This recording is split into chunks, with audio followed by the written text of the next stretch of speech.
কত নিতে বলবো? ওই, এই দোকানদার, কিসে? এটা কি ছাপাইছ?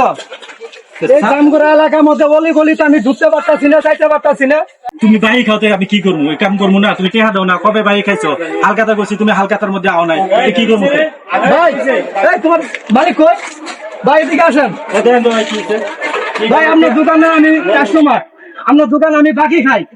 এই অলি গলিতে আমি যাইতে পারতাছি না, আমার বউ ভাই চলে গেছে। দেখেন আপনার এই কর্মচারী আমার পুষ্টা ছাপাই দিছে, আমার ছবিতে পুষ্টা ছাপাই দিতে আমার কয় টাকা বাকি পান? আমি বাকি টাকা দিয়ে দিব।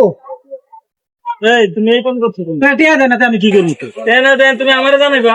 তুমি পুষ্টা সবাই দিবে, এই লোকের অপমান হইতেছে না। ভাই টেহা দেয় না, এখন আমি যে এটা ভালো মনে করছি আমি এটাই করছি। টেহা লেগে কতদিন ধরে ভাই, আমরা কতদিন দোকান করছি বাকি। টেহা দিতে, ও টেহা দেয় না। আমার বললেই তো দিয়ে যায় টাকা। সম্মানটা কত দূর পর্যন্ত নিয়ে গেছে দেখেন ভাই। আচ্ছা ভাই, যাই হোক, ভুল হয়েছে, ঠিক আছে, আপনি টাকা দিয়ে দেন, ঠিক আছে, আপনি যখন সময় টাকা দিয়ে দিন। না ভাই, আপনার দোকান পাখিটা রাখেন। এই নাও, হিসাব করে রাখো কত হয়েছে।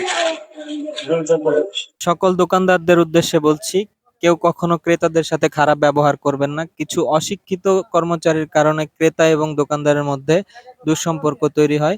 কেউ কখনো কারোর সাথে খারাপ ব্যবহার করবেন না, কারণ আমরা সকলেই মানুষ।